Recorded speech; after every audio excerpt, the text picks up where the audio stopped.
Have you ever felt like, despite your best efforts, certain opportunities or significant relationships just slip through your grasp? Maybe you've noticed that the more you try to force things to happen, the more resistance you encounter.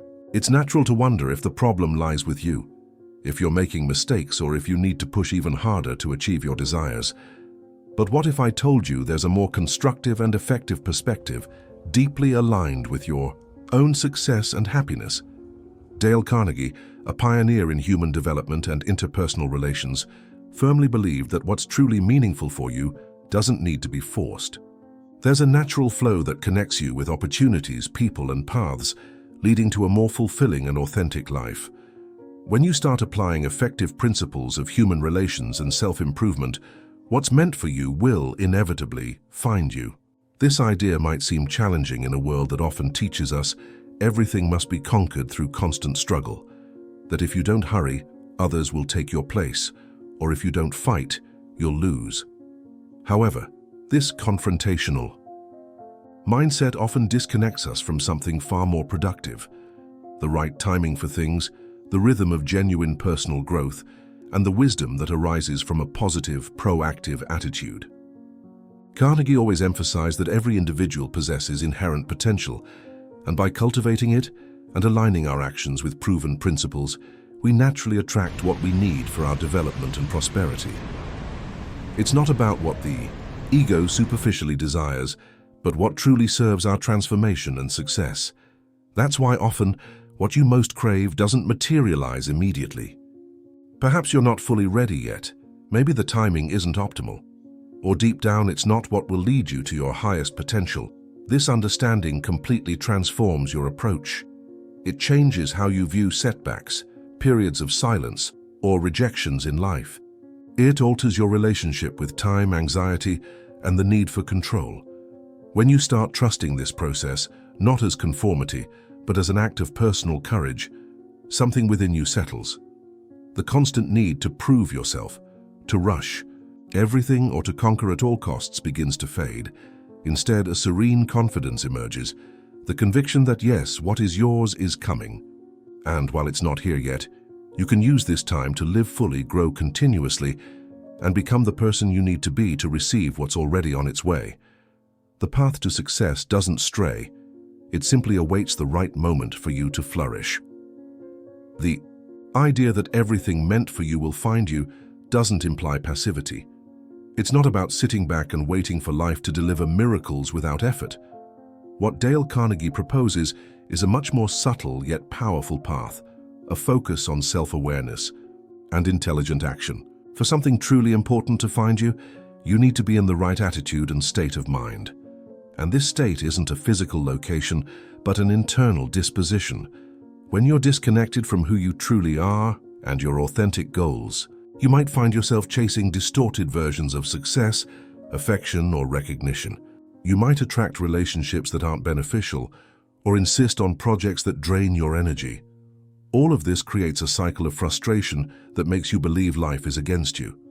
But in truth, it's a reflection of your own lack of alignment, because what's for you can only find you when you are genuinely yourself and applying principles that lead to personal success. Therefore, many things begin to thrive when you stop forcing yourself to fit into situations or groups where you don't belong. When you stop chasing those who never valued you, stop trying to please those who will never accept you, or stop following paths set by external expectations. From the moment you begin to respect your genuine self, even if you don't know exactly where it will lead, life starts to respond differently.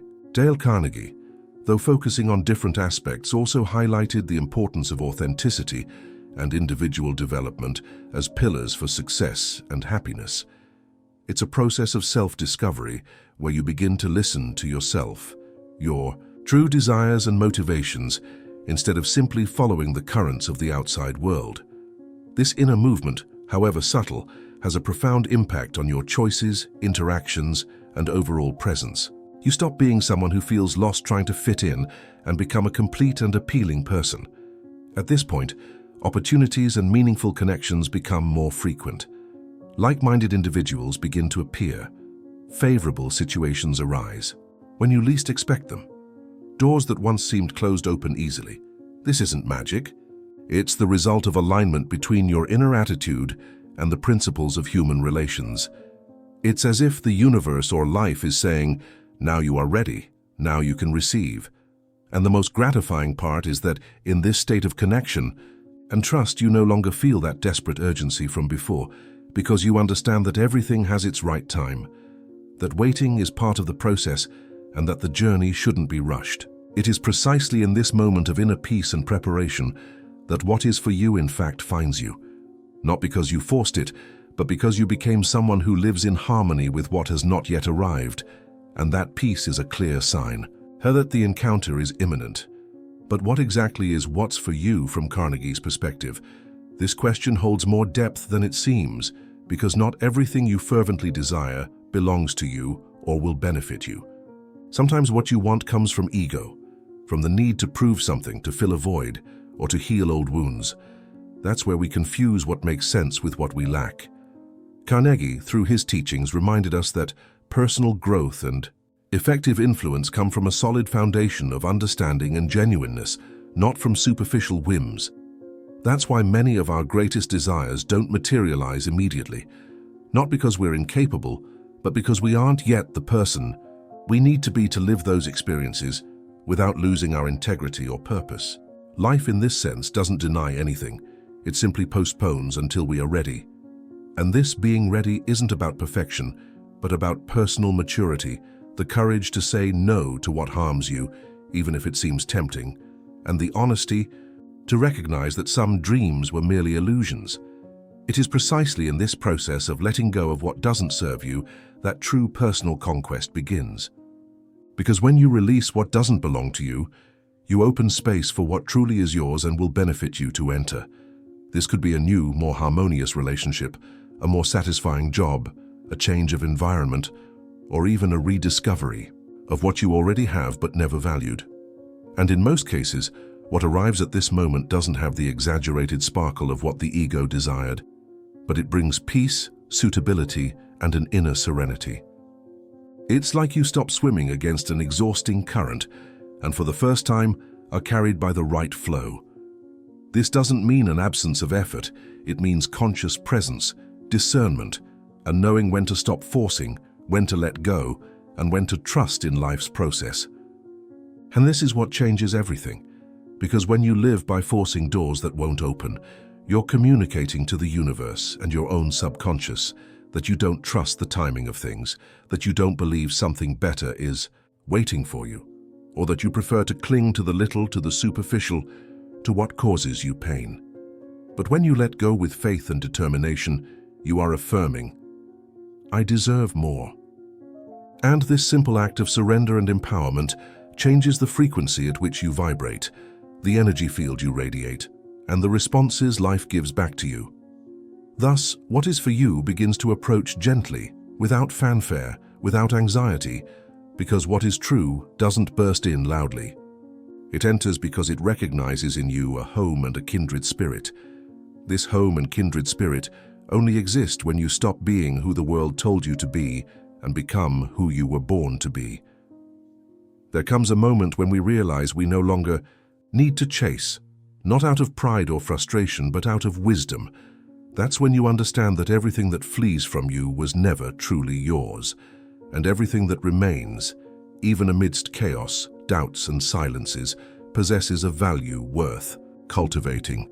Dale Carnegie, in his own way, and from his pragmatic perspective, agreed on the idea that life presents us with signs and paths.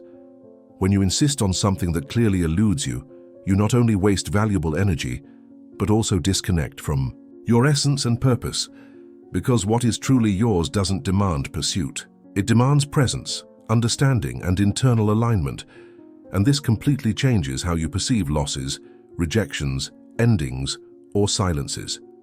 You stop interpreting them as personal rejection and start seeing them as necessary redirection. It's in this redirection where the answers you seek are often found. Sometimes what you swore was the center of your life was in reality a detour, a shortcut to learn to set boundaries, to know yourself more deeply, to recognize your true desires and strengths. It's hard to see this while the pain is still intense, But with time, and especially with awareness and reflection, you understand what didn't stay with you set you free. What didn't happen didn't frustrate you, it protected you. Because when you align with your deepest, most authentic self, everything incompatible simply begins to dissolve. And this isn't a punishment, it's a process of refinement, of clarity. It's the beginning of a new order, where you no longer need to beg for affection, attention, or presence, because what is for you is already on its way and won't go unnoticed. It will recognize you as part of the same path. But for this to happen, you need to stop hiding behind the versions you invented to be accepted.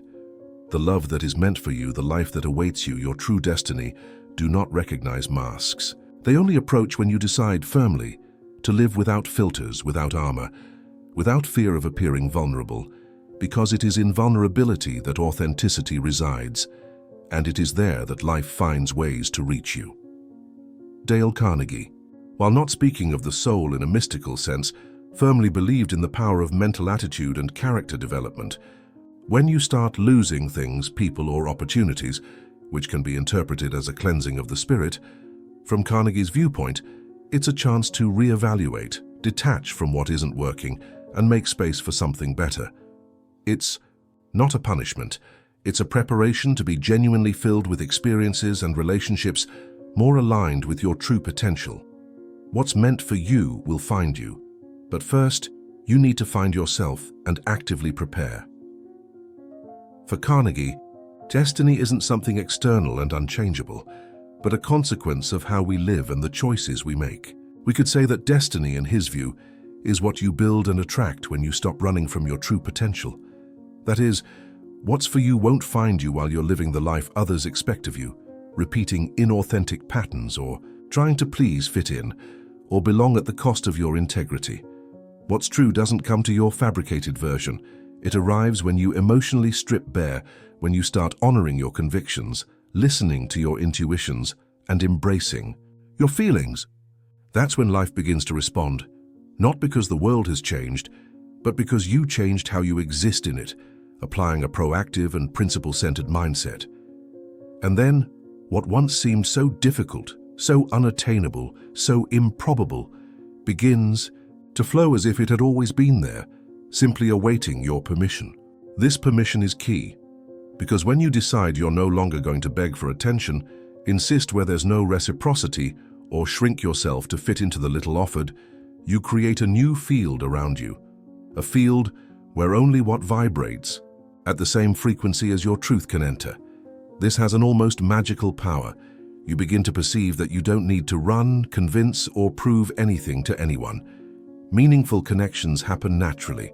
Opportunities that make sense find you effortlessly. Paths open not because you pleaded for them, but because you aligned with your purpose and values. Carnegie, though not using the term synchronicity, described how the right attitude and interpersonal skills can generate a series of fortunate events that seem miraculous, but are in reality the result of internal preparation and disposition. When you live from your authentic essence, the world sends back signals and responses.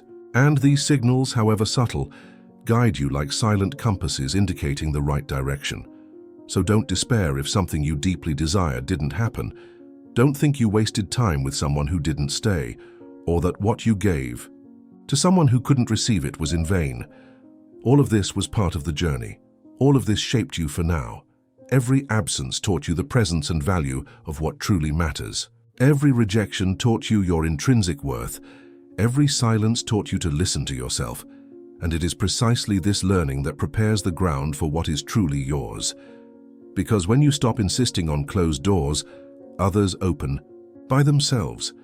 And those are the doors you must cross, not with fear but with courage, not with doubt but with confidence, because what is for you, and herein lies its beauty, never demands desperate effort.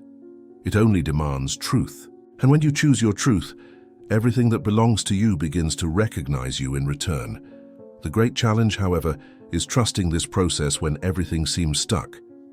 It's hard to believe that something bigger is brewing when we're surrounded by emptiness, waiting, and the feeling that nothing is happening. But silence is also a stage of preparation and revelation.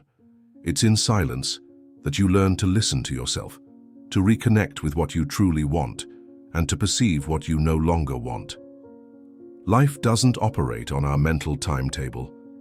It operates on the timeline of personal maturation, and often this time requires you to step away from distractions, detoxify from superficial connections, and find meaning in the space between one phase and another. Carnegie, while not delving into the unconscious, emphasized the importance of introspection and internal development for overcoming obstacles and achieving goals. During this silent preparation, it's common for life to test us. People who no longer align with our new vibration may reappear. Old situations might try to drag us back. The mind, with its old defense mechanisms, tries to convince us that we're wrong to change. And that's where the turning point lies. You need to uphold your truth, even when it hasn't yielded visible results. You need to stay true to yourself, even when the temptation to return to the familiar seems more comfortable. It's an act of faith in your own path. Faith that what's to come is greater than what was left behind. When you maintain this internal integrity, something around you changes. Different people start appearing, more coherent opportunities begin to emerge, and you feel, even without proof, that you are closer to what you always sought. And perhaps the most beautiful part of all this is realizing that, deep down, what's for you doesn't just come to complete you, but to reveal you. It's not about filling a void, but about sharing a fullness. The connections that truly transform aren't those that save you, but those that reflect you.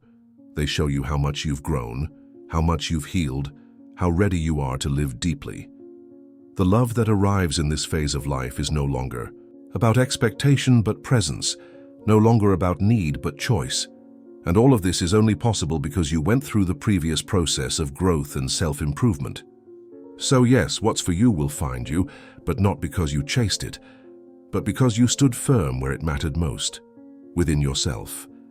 Destiny, in this case, isn't a line written outside. It's a natural consequence of the person you have become. And when what is yours finally finds you, there are no doubts, no confusion, no need to prove or plead. There's an inner silence that confirms. There's a peace that settles in even amidst the uncertainties of the external world. Carnegie believed in the power of inner conviction to attract and manifest what is desired. When this happens, you recognize more than just the other person. You recognize yourself. This doesn't mean it will be easy or that there won't be challenges, but there will be a silent alignment between what you feel and what you are experiencing. It's as if every piece finally finds its place. And in this fit, there's no need for masks. You can be who you are without defenses, without strategies, without the constant fear of being rejected, because the true encounter happens between individuals who recognize each other in their authenticity. This kind of experience redefines what we understand as success, satisfaction, and purpose. We begin to perceive that it's not just about getting what we want, but about attracting what is compatible with our new state of consciousness and preparation. Life, in this sense, stops being a desperate race for answers and transforms into a dance with possibilities. You start to trust the flow of events more and rigid control less. You learn to see the beauty in the process and not just in the outcome. And you understand once and for all that everything that resisted arriving before was actually waiting for the right moment, the moment you would be truly ready to receive it. This includes people, opportunities, life changes, inner healings, and even achievements that seemed impossible long ago.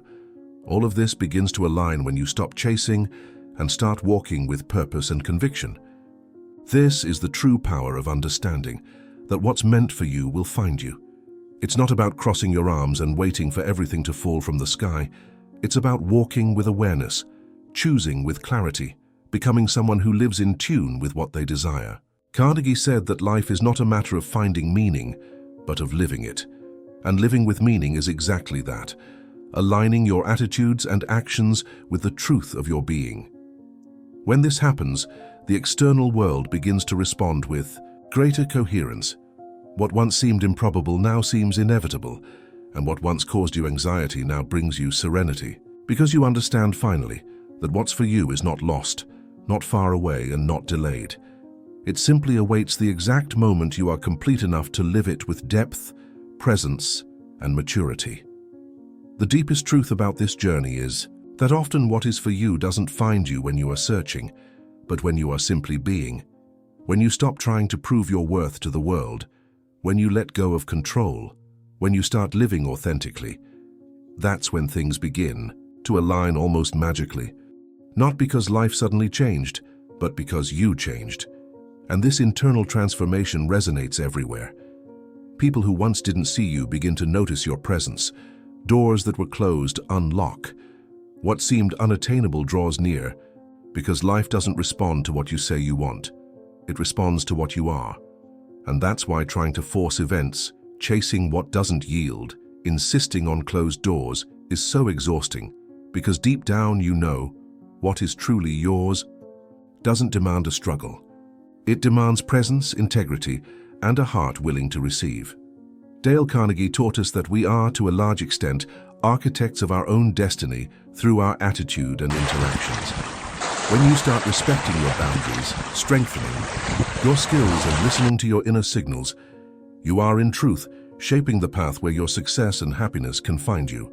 Every conscious choice, every well-set boundary, every yes that comes from the heart, all of this builds the bridge between you and what is already heading in your direction. The process may seem slow and sometimes even challenging because it involves leaving behind old habits and beliefs to become who you are destined to be. But it is precisely in that space between the old and the new where true flourishing occurs. The miracle of allowing yourself to be found by everything that resonates with your most authentic essence. And when this happens, the feeling is not of a forced conquest, but of a reunion, as if deep down everything was already written, simply waiting for you to remember yourself. So, if today you find yourself at a crossroads, feeling a bit lost, impatient, or wondering if your deepest desires have gone astray, take a deep breath. Remember the profound wisdom we've explored. What is truly meant for you is not lost, it's not far, and it's not delayed. It's simply waiting for the precise moment when you are whole, ready, and totally available to receive it. Not just with open hands, but with an open heart and soul. When that moment arrives, there will be no need for frantic efforts, no room for anxiety, no rush at all. There will only be a deep, serene certainty that will whisper, "It has arrived." And when it finally happens, you will feel it in every fiber of your being.